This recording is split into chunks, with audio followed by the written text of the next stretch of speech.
दोस्तों, अगर मैं आपसे पूछूं कि ग्रोथ एंड डेवलपमेंट दोनों चीज़ों को सस्टेनेबली अचीव करने के लिए, यहां पर मैं बात कर रहा हूं ग्रोथ एंड डेवलपमेंट दोनों के बारे में। Growth is more about quantity, development is more about quality. Growth की बात करते हैं तो हम कहते हैं लेट्स से इकोनॉमी के ग्रोथ के फिगर्स जो हैं वो अच्छे होने चाहिए, और डेवलपमेंट की बात करें तो ह्यूमन डेवलपमेंट इंडेक्स जो है वो आपका अच्छा होना चाहिए, राइट। तो ये दोनों चीज़ें क्वांटिटी और क्वालिटी अचीव करनी है तो इसके लिए बहुत सारी चीज़ें चाहिए, लेकिन ये बहुत सारी चीज़ों को राइट डायरेक्शन में चलाने के लिए जो चीज़ चाहिए दैट इज़ पॉलिटिकल स्टेबिलिटी।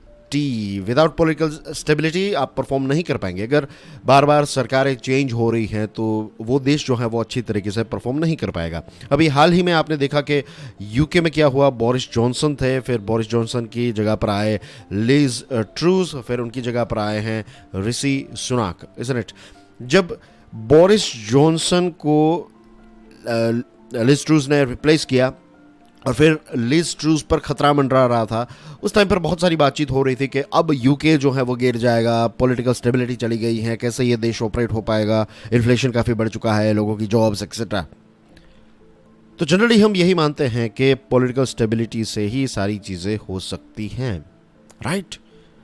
लेकिन मैंने कहा यहां पर कि हम ऐसा मानते हैं, ज़रूरी नहीं है कि दुनिया के सभी देशों में ऐसा ही है कि पॉलिटिकल स्टेबिलिटी नहीं है। इसके बावजूद भी एक ऐसा देश है जो एक सही दिशा में आगे बढ़ रहा है, and this is a very interesting case. ये एक बहुत ही इंटरेस्टिंग केस आज हम डिस्कस करने वाले हैं। लेकिन उससे पहले कोट ऑफ द डे। आपकी स्क्रीन पर जो तस्वीर है, आप में से बहुत सारे लोग इनको चेहरे से ही पहचान गए होंगे। इनका नाम है थॉमस अल्वा एडिसन, राइट। इनको कोई इंट्रोडक्शन की ज़रूरत नहीं है। अगर आपको पता नहीं है कि who is Thomas Alva Edison तो गूगल करके देख लीजिए, राइट। मैं इनके बारे में क्या बताऊँ, is one of the greatest scientist ever. कितनी सारी पैटर्न्स जो हैं इनके नाम हैं। इनका कोट देखिए, our greatest weakness lies in giving up, the most certain way to succeed is always to try just one more time. हमारी सबसे बड़ी वीकनेस अगर कोई है तो वो ये है कि हम गिव अप कर देते हैं, और जनरली ऐसा होता है कि जब हम वहां पर पहुंचने ही वाले होते हैं, राइट, वो 99 डिग्री सेल्सियस तक आपने पानी उबाला, अब लग रहा है कि नहीं, अब ये इवोपरेट कभी नहीं होगा, इसका बाष्पीभवन कभी नहीं होगा। 100 डिग्री सेल्सियस और 99 डिग्री सेल्सियस के बीच में सिर्फ 1 डिग्री का अंतर है, और यही 1 डिग्री के अंतर पर ज़्यादा से ज़्यादा लोग जो हैं वो गिव अप कर देते हैं।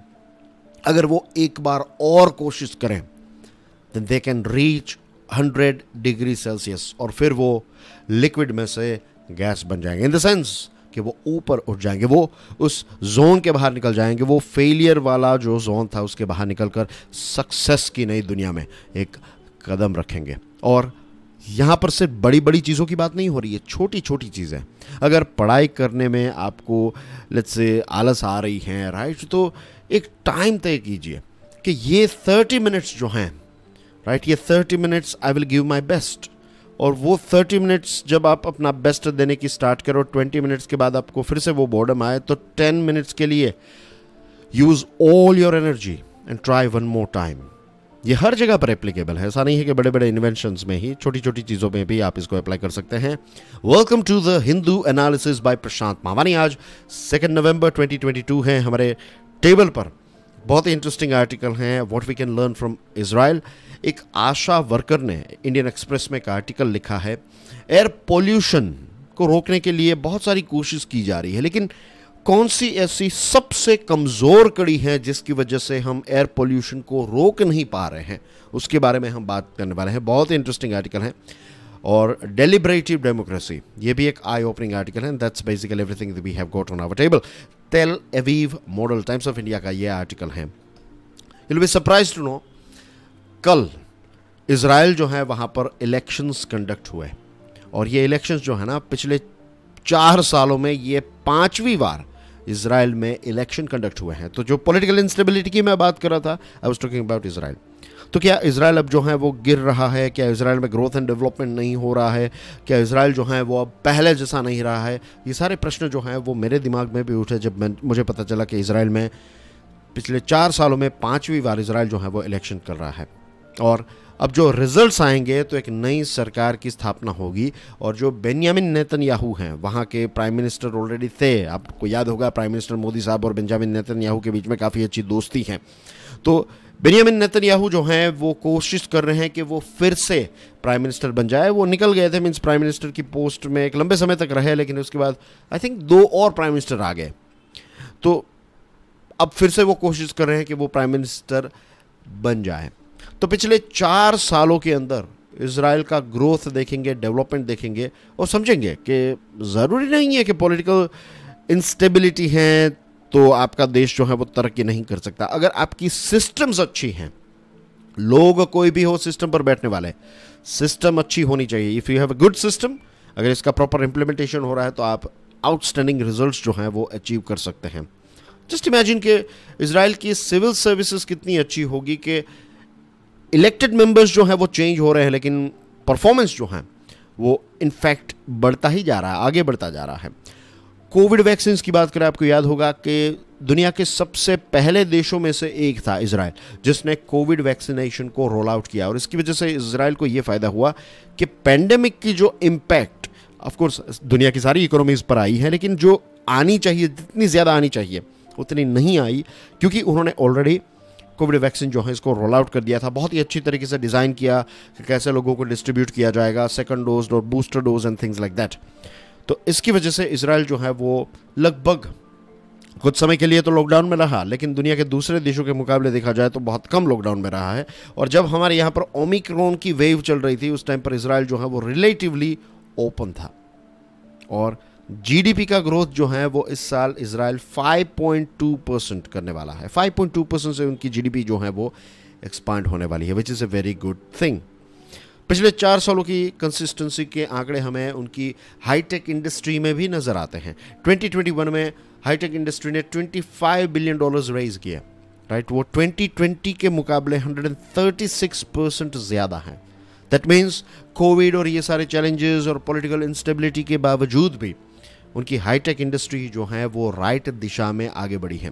इजराइल की फॉरेन पॉलिसी में भी काफ़ी सारे इंप्रूवमेंट्स हमें देखने को मिले। फॉर एग्जांपल अब्राहम एकॉर्ड्स के माध्यम से जो उनके पुराने दुश्मन देश थे, आज उनके साथ इजराइल डील करने लगा है। यूएई आ गया, बहरीन आ गया, मोरक्को हैं, सऊदी अरेबिया और बहुत सारे ऐसे अरबिक देशों के साथ आज इजराइल जो हैं वो मिलकर काम कर रहा है, और पूरे मिडल ईस्ट या फिर वेस्ट एशिया के लिए एक बहुत ही अच्छी खबर है। इसके अलावा I2U2 प्लेटफॉर्म लॉन्च किया गया। I2U2 प्लेटफॉर्म में कौन कौन मेंबर्स हैं? इंडिया, I2 यानी कि 2 I वाले हैं, तो एक है इंडिया, एक है इजराइल, और U से स्टार्ट होने वाले 2 देश UAE एंड USA। तो दिस इज I2U2।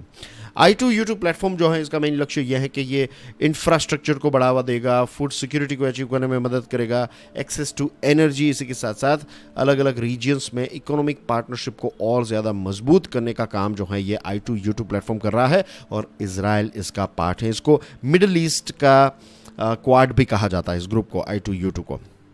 तो what we can learn from Israel is कि सिविल सर्विसेज जो हैं, हमारी सिस्टम्स जो हैं वो इतनी अच्छी होनी चाहिए कि भले ही चेंज ऑफ गार्ड हो जाए, भले ही एनडीए की जगह पर यूपीए आ जाए, यूपीए की जगह पर एनडीए आ जाए, इट डजंट मैटर, राइट दिशा में देश जो है वो आगे बढ़ते रहना चाहिए। भारत को इजराइल के साथ अपनी पार्टनरशिप को और ज़्यादा मजबूत करने की ज़रूरत है। वैसे मजबूत ही है, लेकिन इसको नए लेवल पर ले जा सकते हैं हम, और ख़ास करके टेक्नोलॉजी और एग्रीकल्चर सेक्टर्स, ये कुछ ऐसे सेक्टर्स हैं जिसमें इजराइल की मास्टरी है। स्टार्टअप्स में भी इजराइल की मास्टरी है, तो उनसे बहुत सारी चीज़ें हम सीख सकते हैं, और फ्यूचर में जो फ्री ट्रेड एग्रीमेंट हम इजराइल के साथ कर सकते हैं उसको लेकर भी नेगोशिएशंस के दिशा में हमें आगे बढ़ना चाहिए। That's basically everything in this particular topic. अब बात करते हैं आशा वर्कर के बारे में। इंडियन एक्सप्रेस में एक आर्टिकल लिखा है, एक आशा वर्कर ने ये आर्टिकल लिखा है। दोस्तों, जब आप PDF डाउनलोड करेंगे आप इस लिंक को क्लिक कर पाएंगे। ये जो आर्टिकल लिखा है इनका नाम है अर्चना हुआरे। ये आशा वर्कर का आर्टिकल मुझे इतना पसंद आया, राइट, बहुत इन्फॉर्मेटिव है, ग्रास रूट लेवल की रियलिटी हमें बताता है। मैंने तो मैडम को फेसबुक पर जाकर मैंने उनको एक मैसेज भी सेंड किया है। अगर ये आर्टिकल आपको पसंद आए तो आप भी उनको और दूसरी जो आशा वर्कर्स हैं उनको ये मैसेज ज़रूर दीजिएगा। अगर आपको पसंद आए तो, right, just tell them congratulation, just support them, क्योंकि बहुत सारे चैलेंजेस को फेस करने के बावजूद भी, ना के बराबर सैलरी मिलने के बावजूद भी, ये आशा वर्कर्स जो हैं, ये ASHA workers are like Everest of commitment, कि जो काम उनको पसंद है वो काम इतने चैलेंजेस होने के बावजूद भी वो करते हैं। खुद के जीवन पर भी इसको अप्लाई कीजिएगा कि छोटी छोटी मुसीबत जब आती है और हम हार जाते हैं, थक जाते हैं, लेकिन आशा वर्कर्स को याद कीजिएगा, एक नई आशा आपके अंदर भी जाग जाएगी। तो आपकी स्क्रीन पर आप देख सकते हैं, राइट, ये है उनकी तस्वीर। उनका सपना ये है कि जब हमारा देश 2047 में पहुँचे, जब हम 100 साल आज़ादी के मनाएं, तब ऐसा भारत होना चाहिए कि हर एक गांव में एक हॉस्पिटल तो होनी ही चाहिए। आज सबसे बड़ा चैलेंज जो है हमारे देश में when it comes to medical facility, कि मेडिकल एड जो है, मेडिकल फैसिलिटी का एक्सेस जो है वो ना के बराबर हैं। तो अब हमें रिसोर्सेज और अटेंशन जो है वो खास करके ग्रामीण भारत में देने की ज़रूरत है। इसी के साथ साथ लैक ऑफ इंफॉर्मेशन भी है। बहुत सारे लोगों को पता नहीं है कि आशा वर्कर्स क्या करते हैं, व्हाट इज़ आशा वर्कर, कहाँ पर नज़दीकी अस्पताल हैं, कितने गाँव के बीच में अस्पताल हैं, ये सारी चीज़ों के, वहाँ पर क्या क्या फैसिलिटीज़ हैं, क्या क्या होनी चाहिए, ये सारी इन्फॉर्मेशन अगर लोगों के पास होगी तो वो नज़र रख पाएंगे और हमारे इंस्टीट्यूशंस जो हैं वो और ज़्यादा मजबूत होंगे, राइट। अर्चना जी ये भी कहते हैं कि जो कोविड-19 के टाइम पर लोगों को क्वारंटीन करना था ना, तो आशा वर्कर को इसका चार्ज दिया गया था। और पता है क्या हुआ स्टार्टिंग के टाइम पर, जब आशा वर्कर्स को पता चलता था कि किसी को कोविड हुआ है तो वो उनको क्वारंटीन करने के लिए जाते थे, तो फिर लोग जो हैं उनको गालियां देते थे, मारपीट भी हुई है, राइट, वायलेंस, धमकियां भी मिली हैं। और अर्चना जी के ही कुछ सहेलियां जो हैं, आशा वर्कर्स जो हैं, तो उनके साथ, उनके परिवारजनों के साथ मारपीट भी हुई है। आप सोचिए, आशा वर्कर्स को मारा गया क्योंकि लोग ये सोचते हैं कि ये लोग जो हैं, आशा वर्कर्स जो हैं, वो हमें पकड़वाते हैं और हम हमारे परिवार से बिछड़ जाते हैं और ये वो एक्सेट्रा। तो ये सारी चीज़ें इसलिए हो रही है क्योंकि प्रॉपर कम्युनिकेशन नहीं है लोगों के बीच में और सरकार के बीच में। कम्युनिकेशन की प्रॉपर चैनल्स होनी चाहिए। जो ट्रेडिशनल कम्युनिकेशन है वो नहीं, आज के ज़माने का मॉडर्न कम्युनिकेशन, कि कैसे हम ग्रास रूट लेवल पर, किसी गांव में लेट्स से कोई सरपंच है तो वहां तक कोई इन्फॉर्मेशन पहुंचाए, फिर वो इजीली अपने व्हाट्सएप से अपने गांव के लोगों के साथ चीज़ों को शेयर कर सके। ये सारी चीज़ें जो हैं वो हमें क्रिएट करने की ज़रूरत है। आशा वर्कर्स जो हैं वो मेडिकल फैसिलिटी में एक बहुत ही इम्पोर्टेंट रोल प्ले करते हैं और ये कम्युनिकेशन को भी वो आगे बढ़ा सकते हैं, लेकिन वो अकेले कुछ नहीं कर सकते। उनके लिए उनको नई सिस्टम्स चाहिए, नए रिसोर्सेज चाहिए।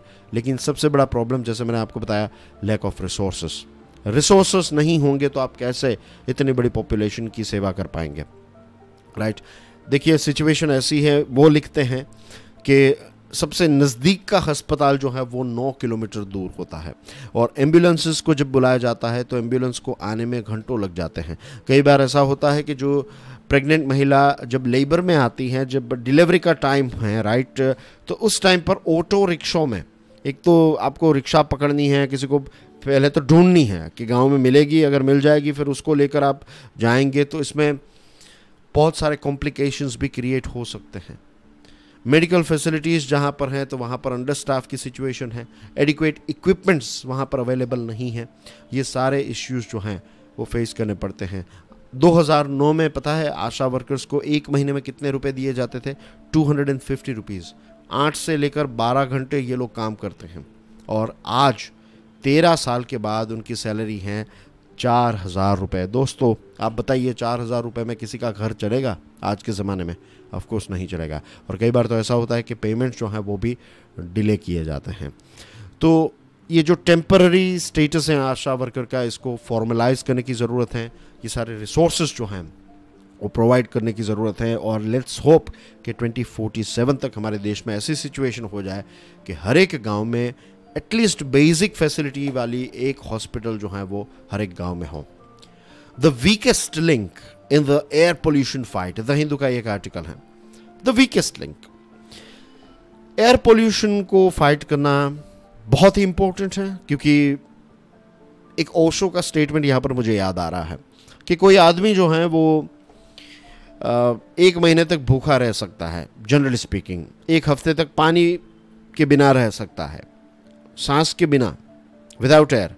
3 से 4 मिनट ही सर्वाइव कर पाएगा, उसके बाद उस व्यक्ति की मृत्यु हो जाएगी। उसने ये भी कहा था कि आशा के बिना, होप के बिना एक आदमी जो है वो एक क्षण भी नहीं रह सकता। तो एयर पोल्यूशन जो है इसको फाइट करने के लिए सबसे इंपॉर्टेंट इंस्टीट्यूशंस अगर कोई हैं तो that is state pollution control boards और पोल्यूशन कंट्रोल कमिटीज जो यूनियन टेरिटरीज में होती हैं, राइट। ये हमारे हीरोज और हीरोइंस हैं। लेकिन एसपीसीबीज और पीपीसीज की बात करें तो इनका रोल ये रहता है कि ये एमिशंस को रेगुलेट करते हैं, जहाँ पर भी इंडस्ट्री एक्सेट्रा में, जहाँ पर भी उस राज्य में सबसे ज़्यादा या फिर जिन जिन जगहों से पोल्यूशन हो रहा है, एमिशन हो रहा है, कार्बन एमिशन या फिर ऐसे ग्रीन हाउस गैसेस का, तो उनको रोकना, उनको कंट्रोल करना, रेगुलेट करने का काम जो है वो इनका है, एसपीसीबीज और पीसीसीज का, ठीक है। सिटीज़ को अब नए टारगेट्स अचीव करने हैं नेशनल क्लीन एयर प्रोग्राम के, और इसी के साथ जो फाइनेंस कमीशन है उसने एयर क्वालिटी इंप्रूवमेंट के लिए जो पैसे दिए हैं, ग्रांट्स दी हैं, तो इनके राइट मीन्स जो पैसे दिए गए हैं तो इन पैसों का सदुपयोग हो, इनको राइट जगह पर स्पेंड करना, ये सारे काम भी जो हैं वो एसपीसीबीज और पीपीसीज को करने हैं। इनका मैंडेट जो है वो थोड़ा इंक्रीज हो गया। पहले ऐसा था कि एसपीसीबीज जो हैं वो सिर्फ वाटर पोल्यूशन कंट्रोल करने के लिए था, लेकिन फिर बाद में 1981 में air prevention and control of pollution act पास किया गया। तो एयर पोल्यूशन जो है वो भी अब एसपीसीबी को संभालना है, राइट। एयर क्वालिटी मैनेजमेंट और ये सारी चीज़ें भी उनके पावर्स में आती हैं, और बहुत सारे नए एनवायरमेंटल रेगुलेशंस आ गए, तो उनका रोल्स और फंक्शंस जो हैं वो काफ़ी ज़्यादा एक्सपांड होते गए हैं। लेकिन जिस प्रकार से रोल्स एंड फंक्शंस एक्सपांड हुए हैं उस हिसाब से उनकी कैपेसिटी और कैपेबिलिटी जो है वो एक्सपांड नहीं हुई है। यहाँ पर एक मिसमैच हमें देखने को मिलता है। तो अब आप मुझ पर रिस्पॉन्सिबिलिटी ही डालते जाएंगे, आप मुझे हथियार नहीं देंगे, आप मुझे रिसोर्सेज नहीं देंगे, आप मुझे वो अथॉरिटी नहीं देंगे, तो फिर मैं वो जॉब कैसे कर पाऊंगा। Same thing goes here. Functions और रोल्स बढ़ते गए लेकिन कैपेसिटी और कैपेबिलिटी जो है वो नहीं बढ़ी है। तो this is one of the main reason, right. फिर सेंटर फॉर पॉलिसी रिसर्च जो है, इन्होंने प्रॉपर रिसर्च की और 3 इंपॉर्टेंट कंस्ट्रेंट्स डाले, 3 ऐसी चीज़ें डाली हैं, या फिर 3 ऐसी चीज़ें उन्होंने फाइंड आउट किया, नोट डाली हैं, कहाँ से डाली शब्द आया, ये 3 ऐसी इंस्टीट्यूशनल कंस्ट्रेंट्स जो हैं, 3 ऐसे बड़े हर्डल्स जो हैं, तो ये सेंटर फॉर पॉलिसी रिसर्च ने फाइंड किए हैं। 1 बाय 1 हम इसको देखेंगे और समझेंगे।